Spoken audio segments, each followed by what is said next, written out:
Reptilians, welcome back to Elle's Kitchen. On this episode, we're going to be preparing bananas, collard greens, butternut squash, black soldier fly larvae, snails, and dead rats. But for reals, I just thought it'd be kind of boring to go over what I feed all of my animals again, so I thought we'd do more of a setup of what we are feeding everyone today. But first, I want to thank my sponsors.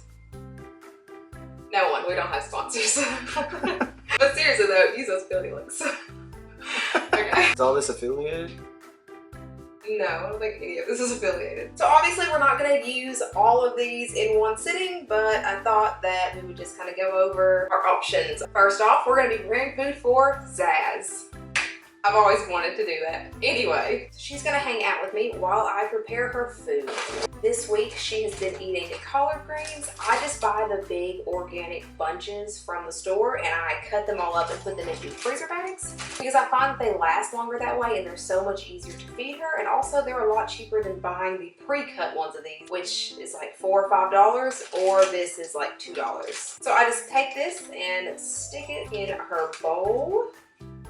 And as for butternut squash, I buy the Walmart brand steamable organic kind just because it is also super cheap and you just freeze whatever you're not using. I just take a couple of these out, and then I take these and just put them in a little bowl and put hot water over it so that they can defrost, because you don't want to feed any reptile frozen foods. So we're just gonna let that soak for a few minutes.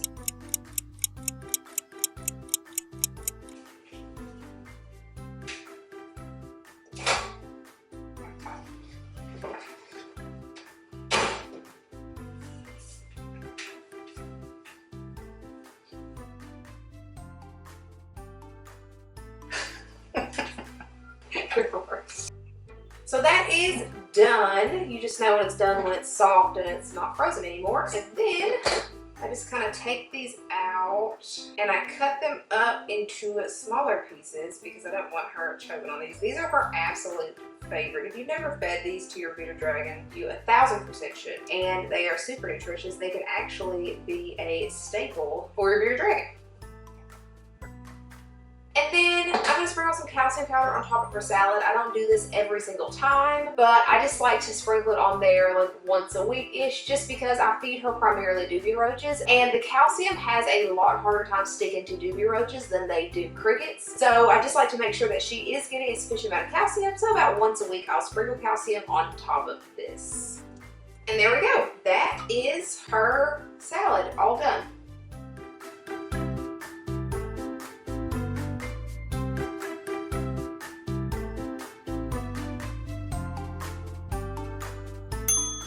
Next up, we will be preparing food for my blue-tongued skink, Morty. This week, he is eating this Halo turkey and quail, which I think is what I actually was feeding him when I very first got him. They do need a large array of different kinds of food, so I just have some other cat foods here, Arcadia Earth Pro and Rapashi. I'm going to show you how to repair this one and this one too. They're the same preparation for both. But this week he is eating this cat food, so I will just go ahead and show you how to prepare both. So we're going to take a small scoop of this and put it in the bowl. And then we're going to put a little of calcium without D3. We're going to put this in there and mix that up.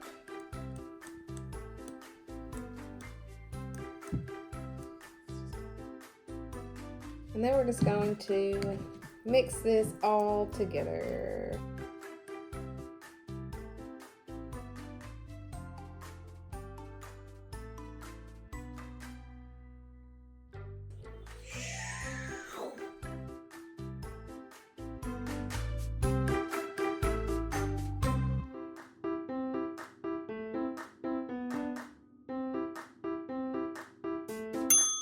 And as for both the Rapashi and the Omni Pro, you're going to use 2 parts hot water and 1 part powder.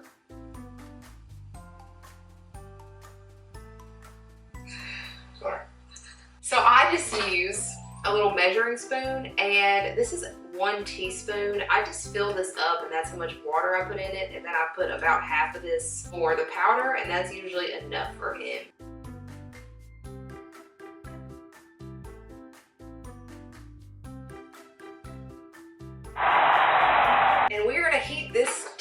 amount of water for about 15 seconds, and that's actually going to make it boil a little bit.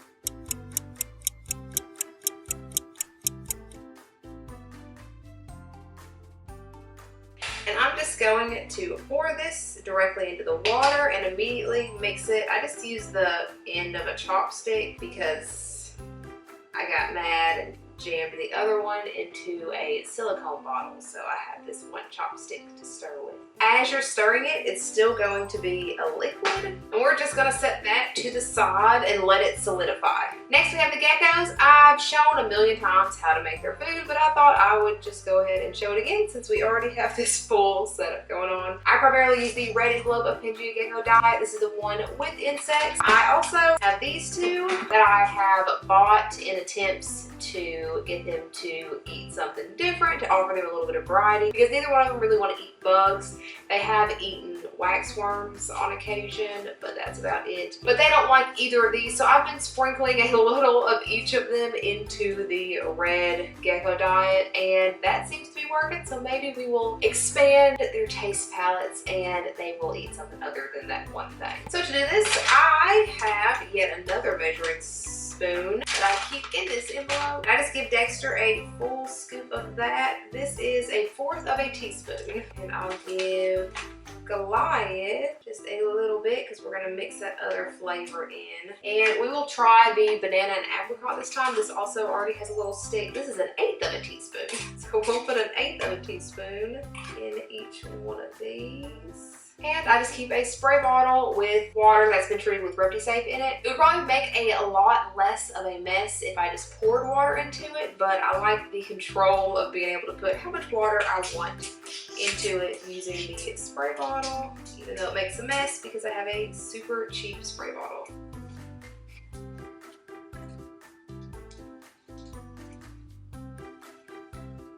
And the geckos are done. And now we're gonna go back to the Repashy blue-tongued skink food. And if you look, it is solidified. And we're just gonna kind of cut this all up into little pieces. And the Arcadia Earth Mix does the exact same thing. It looks the same. The only thing is, the Arcadia Earth Mix smells a lot like rabbit food when it's powdered. And then when it's been cooked, it doesn't really have that terribly strong of a smell. But the Repashy doesn't have as strong of a smell when it's powdered, but as soon as you add the water, it makes your whole house smell a lot like you've been cooking dog food. So just keep that in mind. It caught me off guard the first time I made this. Just little chunks that he can eat. And now it's time for the rats. I only have one mouse for the corn snake left. I thought I had more, so I'll have to run out to the store today and get some more of those. I already have all this set up, so we're just gonna prepare this one mouse instead of all of them, and yeah. So I prepare my mice and rats in a bowl full of water. I'm going to heat this water up, but we're not going to get it as hot as the water for the blue-tongued skink food. It doesn't need to be boiling. It doesn't even need to be like scorching hot to the touch. It just needs to be warm. We're not cooking the rat.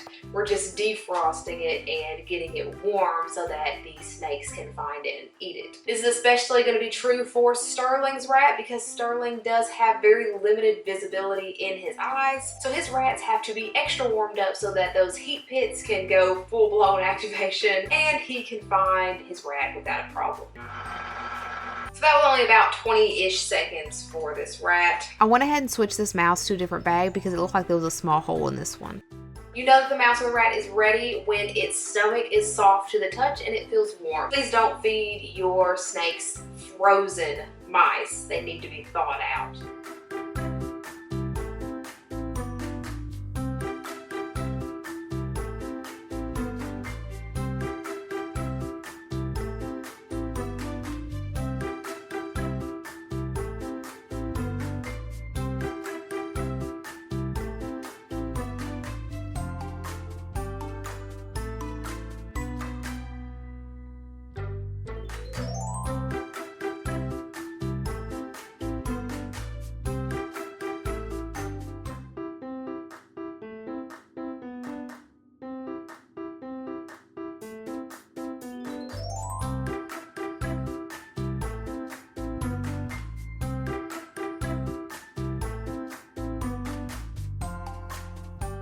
Thank you for joining me on another episode of Elle's Kitchen. Tune in next week with our guest star Gordon Ramsay as we prepare a gourmet feast for my German Shepherd. Elle's Kitchen. I forgot to add my outro, so follow me, like, subscribe, bell, new videos every Sunday/Wednesday. Thanks so much for watching. I hope you have a fantastic day. Bye.